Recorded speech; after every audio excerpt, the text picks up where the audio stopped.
কিভাবে কি করলে বাংলাদেশ থেকে গরিব কমে যাবে, সবাই মোটামুটি স্বাবলম্বী হতে পারবে যদি এই প্ল্যানিং মতো সবাই চলতে পারে। আসসালামু আলাইকুম, আমি রুবেল। আজকে আপনাদের সাথে একটা বিষয় নিয়ে শেয়ার করব। যদি এই বিষয়টা যদি কেউ আপনারা সিরিয়াসলি নিয়ে থাকেন, তাহলে আমি মনে করি বাংলাদেশে আর একটাও গরিব থাকবে না, মোটামুটি সবাই স্বাবলম্বী হবে। বিষয়টা আপনাদের সাথে শেয়ার করি যে কিভাবে কি করলে বাংলাদেশ থেকে গরিব কমে যাবে, সবাই মোটামুটি স্বাবলম্বী হতে পারবে যদি এই প্ল্যানিং মতো সবাই চলতে পারে। সে প্ল্যানিংটা কি? প্ল্যানিংটা হলো, আমরা মুসলমান, প্রত্যেকটা মুসলমান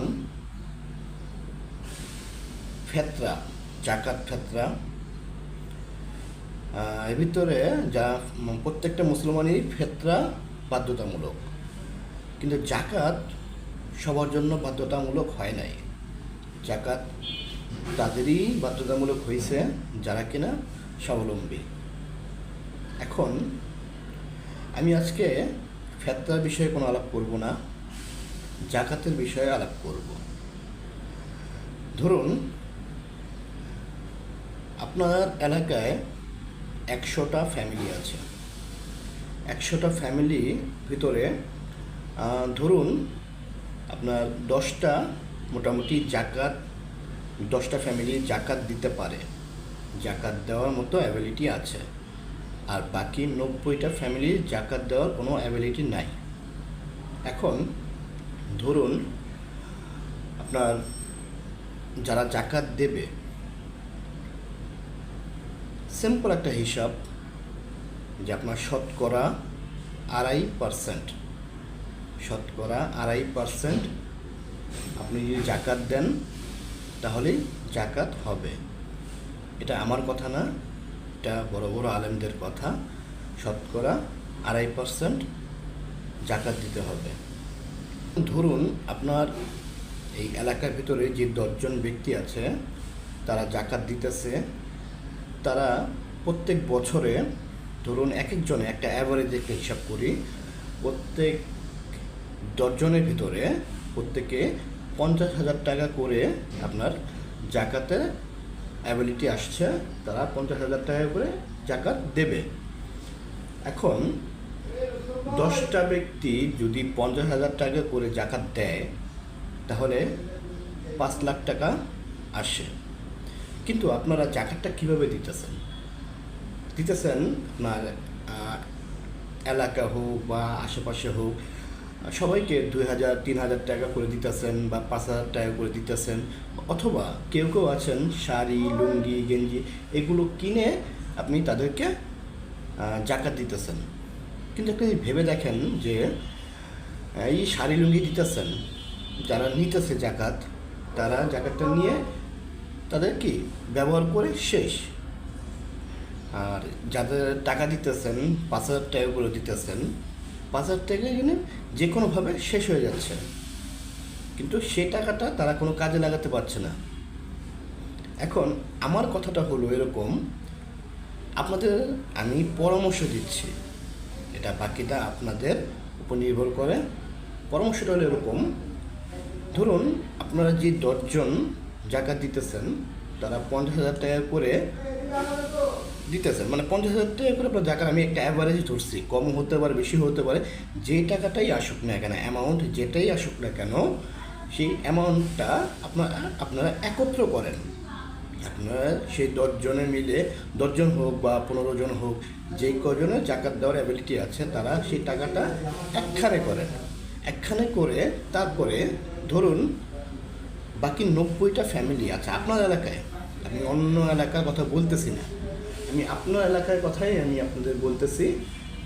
বাকি যে 90টা ফ্যামিলি আছে, সেই 90টা ফ্যামিলির ভিতরে আপনারা 10 জনে একটু যাচাই করেন। আপনার এলাকা আপনি অবশ্যই জানবেন, আমি কিন্তু জানতে পারবো না, যে সেই 90টা ফ্যামিলির ভিতরে সবচেয়ে নিম্ন ফ্যামিলি কোনটা? সবচেয়ে নিম্ন ফ্যামিলি, একদম নিম্ন ফ্যামিলি যেটা আছে, সেই ফ্যামিলিকে, যে ফ্যামিলির যে কোনো একজন সদস্যকে আপনারা সেই জাকাতের টাকাটা দিয়ে, টাকাটা তাদের হাতে দেবেন না, সেই জাকাতের টাকাটা দিয়ে তাদের হয়তো যে কোনো একটা ব্যবসা ধরায় দেন।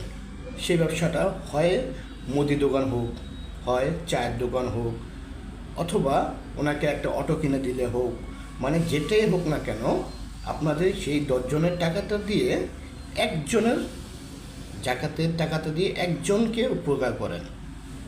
কারণ অনেকে আছে তারা এখন টাকার জন্য স্বাবলম্বী হতে পারছে না। আমি মনে করি সেই 10 জনের টাকাটা দিয়ে যদি সেই 90টা ফ্যামিলির ভিতরে একজনকে একটা ব্যবসা ধরায় দেন, মুদির দোকানও যদি ধরায় দেন, ভালো দিলে আপনি দেখবেন আপনি রোজার ঈদে জাকাতটা দিছেন, এই রোজার ঈদে জাকাতটা দিছেন, আগামী রোজা ঈদে যদি ওর কপাল ভালো থাকে, কার, যিনি কিনা জাকাতের টাকাটা দিয়ে যাকে একটা মুদির দোকান দিয়ে দিছেন, তার যদি কপাল ভালো থাকে, তার ব্যবসাটা একটু বড় হতে পারে 1 বছরের ভিতরে। যদি নাও হয়, ওনার লেভেলেও যদি থাকে, তাহলেও ওনার টাকার থেকেও, ওনার যে অ্যামাউন্ট আছে সেই অ্যামাউন্টের টাকা থেকেও একটা জাকাতের অংশ বের হবে। কিভাবে বের হবে? ওনার যদি 5 লাখ টাকা থাকে, সেই 5 লাখ টাকার 2.5% যদি হিসাব করেন, তাহলে ওনার 12,500 টাকা কিন্তু আপনার যে 10 জন জাকাত দিতেছেন, সেই 10 জনের টাকার সাথে ওনার 12,500 টাকাও কিন্তু পরের বছরে যোগ হবে। এই বাকি যে 89টা ফ্যামিলি আছে, তাদের মধ্যে সেমভাবে বাছাই করে একজন ফ্যামিলিকে বাছাই করবেন সেমভাবে। এখন ধরুন গত বছর, মানে আপনারা প্রথম বছর আপনারা কয়জনে জাকাত দিলেন? 10 জন। কত টাকা করে? 50,000 টাকা করে, 5 লাখ টাকা একত্র করে একজনকে দিয়েছেন। আচ্ছা, দ্বিতীয় বছর আপনারা জাকাত দিবেন কয়জন? 11 জন। 11 জন কীভাবে হলো? ওই যে প্রথম বছর যেই 5 লাখ টাকা যাকে দিচ্ছেন, সে জাকাতের জন্য প্রস্তুত, কারণ তিনি কিন্তু একটা ব্যবসা প্রতিষ্ঠানের মালিক। এখন ছোট কম হোক আর বেশি হোক, উনি কিন্তু জাকাত দিতে পারবে। 12,500 টাকা আমি হিসাব করলাম, সিম্পল হিসাব 12,500 টাকাই ধরলাম।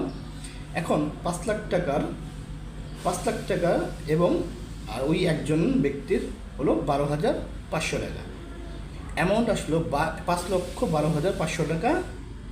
জাকাত দিলেন কয়জন? 11 জন। ওই বছর একজনকে বাছাই করে দিয়ে দিলেন, ব্যবসা ধরায় দিলেন আর কি। তারপরে বছর হবে 12 জন, তারপরের বছর হবে 13 জন, এমন করে আপনার অ্যামাউন্টটাও বাড়বে। তারপরের বছর থেকে আপনার ঠিক একজন করে বাড়তে থাকবে, অ্যামাউন্টও বাড়তে থাকবে। এখন আপনার মনে প্রশ্ন থাকতে পারে যে আমি যে ওকে ব্যবসাটা ধরায় দেব, ও যদি টাকাটা নষ্ট করে ফেলায়। দেখুন, আপনি ওকে উদ্যোগ নিলেন, ওকে একটা সুযোগ দিচ্ছেন, সুযোগটা সে কাজে লাগাতে পারে নাই, সেটা ওর কপাল, ও খাইছে।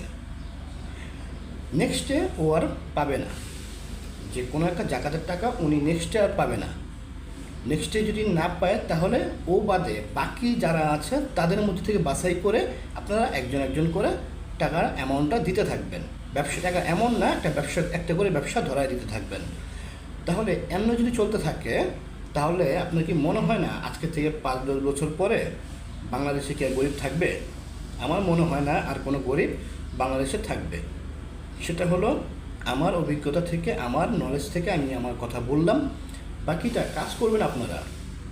আপনাদের যদি মনে হয় যে না, হ্যাঁ এই দিকটা ভালো উদ্যোগ, তাহলে আপনারা নিতে পারেন। যদি বলেন যে না এটা আপনার পছন্দ হয়নি, তাহলে নিয়েন না, সেটা আপনাদের ব্যাপার।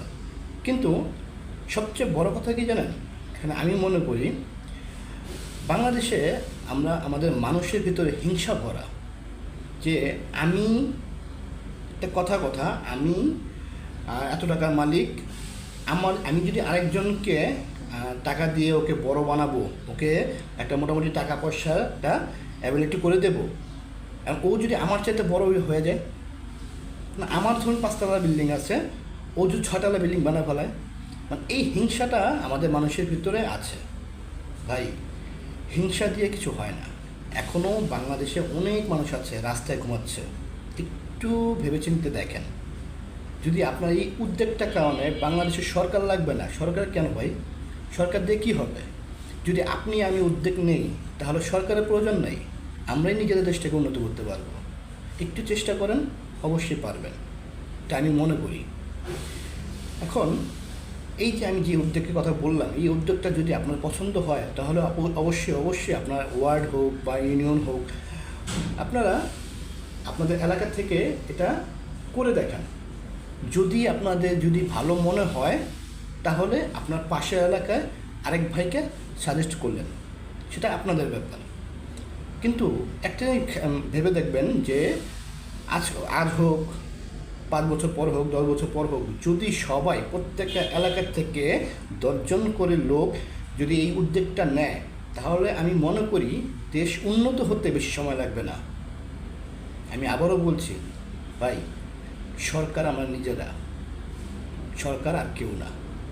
সরকারকে আমরা চাইলে নামাতেও পারবো, আবার সরকারকে চাইলে আমরা একটা গদিকে বসাতেও পারবো। সরকার আমাদের দরকার নাই, আমরা নিজেরাই সরকার।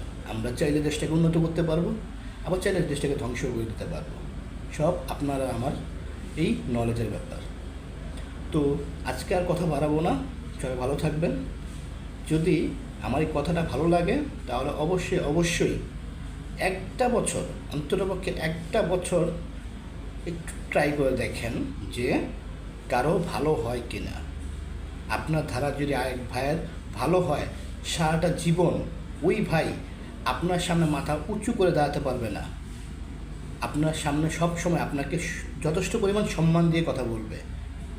তো আমার কথা যদি কেউ মনে কষ্ট পেয়ে থাকেন তাহলে খুবই খুবই দুঃখিত।